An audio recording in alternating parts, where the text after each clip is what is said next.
Is refactoring enough? Can we simply write our software so that it works and then clean it up later? My name is Eric Normand, and these are my thoughts on functional programming. Well, the short answer is no, we can't do that. I actually gave a talk about this a couple years ago, and here's my attempt at explaining why refactoring, though it is an important idea, is not enough. We can't just rely on being able to clean stuff up later. So, for thousands of years, Aristotle and his physics was deemed the best explanation of physics that we had. And many philosophers spent their careers trying to reconcile all the problems with it. So it was just taken as gospel, I guess you could say, as given that Aristotle was right, and then there were all these exceptions that didn't really fit in what he was saying. So what did Aristotle say? There's Aristotelian physics is kind of a mishmash of different explanations for how things work and what's the sort of natural order of things. And one of the things that Aristotle put in his physics was an idea of ideal place. So ideal place basically says that light things float up and heavy things go down. So this is why you find rocks sinking to the bottom of the ocean, and then so there's water on top of the rocks and the dirt, and then there's air on top of the water. Air, its ideal place is on top of water. And you can see that this explains quite a lot if you just pick, and it's why rocks roll downhill, everything has an ideal place. And you can see it does explain quite a bit if you just want a basic explanation that would satisfy someone who's not too curious, right? And you could just make a list of you could just rank order all things from heaviest to lightest, and you would have a decent explanation of where you would expect to find stuff. And then the reason stuff moves, like rocks roll downhill, is because they're seeking out their ideal place. Now, some things, like animals, can move of their own accord. And when they move of their own accord, it's smooth and natural motion. That's what it's called, natural motion. It's motion that comes out of the thing itself. But then sometimes you get knocked around. You get hit by a cart, or a bull strikes you, and your limbs are flying, and you trip, and you just fall over, and you're flipped over, and that is called unnatural motion, when you get jostled by something. There's ideal speed. So ideal speed is the notion that heavy things move slower than light things. So you can take a small rock and throw it very far and very fast, and you try to throw a heavy rock and it does not go as fast. So you can see that it's kind of a mishmash. There's no relationship between any of the concepts, except maybe like heaviness, right? How heavy something is, the weight of something. But it's really not a unifying theory. So along comes Newton, and I'm going to totally simplify this story, I'm not trying to do justice, and I'm not going to be able to do justice to all the people who came between Aristotle and Newton. I'm just going to use them as tokens of this accomplishment, human accomplishment that we have as a civilization. But Newton came along and created a different system of physics, and that system has 3 laws. Newton's laws of motion is what we tend to call them, and they relate a few key concepts. So those concepts are mass, distance, and time. And with those and force. Okay. So with those concepts and the relationships between them, so you have F equals ma. So that's a relationship between force, mass, and acceleration. And acceleration is a relationship between velocity and time. And velocity is a relationship between distance and time. Okay, so you see how everything is related to these very basic concepts in there. And so that's F equals ma. You have equal and opposite reactions. So you have it states that forces come in pairs. So, and then it talks about the direction of the forces, that the magnitudes are equal, but their directions are opposite. And the third one. Oh yes, that unless an object is acted on by a force, it's not going to change its course, right? So if the sum of the forces equals 0, then the velocity is unchanged, right? Delta V is 0. Okay, so with those laws, you have a different system of physics, but it has much more explanatory power and much more predictive power. So Aristotle could explain a little bit, but it was very hard to predict stuff. There was a lot of corner cases, we'll say. And you can kind of see how Aristotelian physics came to be. It's like people had all these questions, and Aristotle answered them. So people asked him, he was a teacher, so people asked him, why do rocks sink to the bottom of the ocean? And so he just comes up with a name for that. Oh, well, that's ideal place. And why is it hard to throw a heavy rock, but it's easy to throw a light rock? Oh, well, that's called ideal speed. And you can see that he's aggregated all these little explanations for things, and it feels kind of good. You can say, yes, oh, I see, there's ideal speed, so all I have to do is kind of learn about what all the ideal speeds of things are, right? And that's kind of like a wisdom that you can develop over time as you go through life, right? You can sort of say, oh wow, wood has a different ideal place than rocks. Okay, that means something. But what you're actually doing is just aggregating all these little use cases, all these user stories. What happens if I drop a rock in the ocean? What happens if I blow air under the water? It tries to rise up. What happens if I throw a big rock? What happens if I kick a little rock? There's all these user stories that then have a little bit of explanation. You could even call it code. Like, if I'm trying to make a metaphor here, where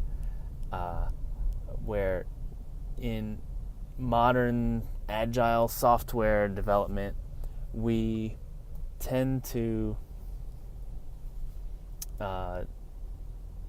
list requirements as user stories, and then we write some code to to satisfy that user story, and we never look at the whole, right? We just solve each one individually, and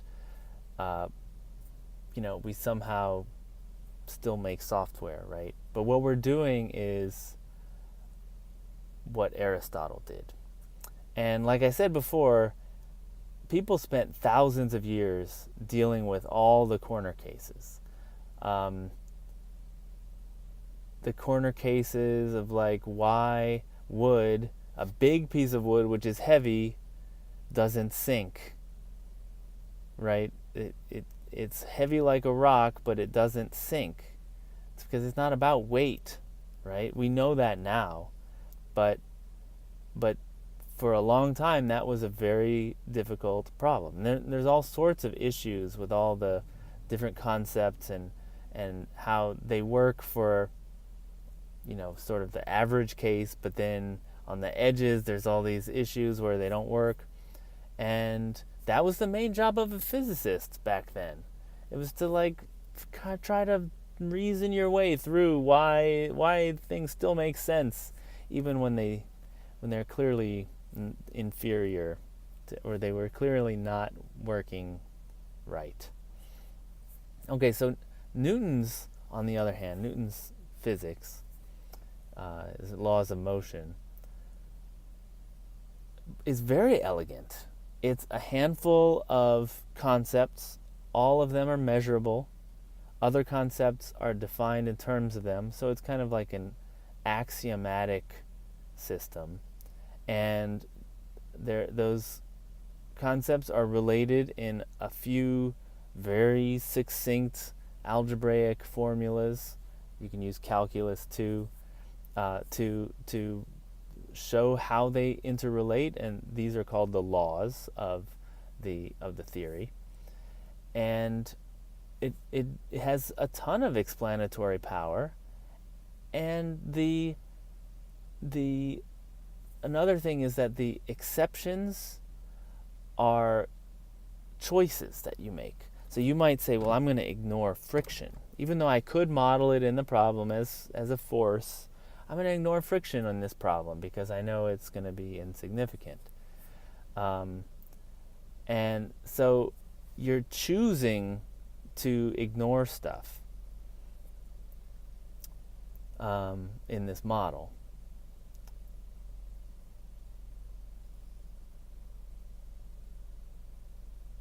And you can always add stuff. So, people add stuff like hydrodynamics and other stuff that's, added on to this basic, like, kind of billiard ball system. It's not like modeling shapes and things like that, because those aren't important if you're, on a frictionless plane, like the model shows. It's not the real world.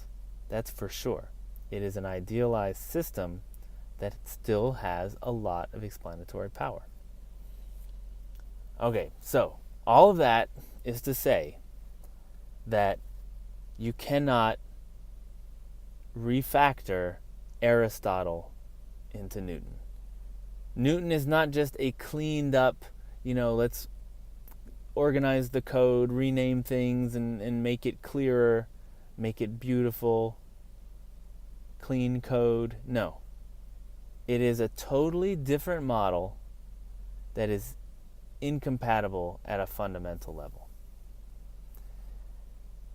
And I think that this is also true in our software systems, that there are different abstractions that are just not compatible with each other. So you couldn't refactor one into the other. It's not just a matter of cleaning it up.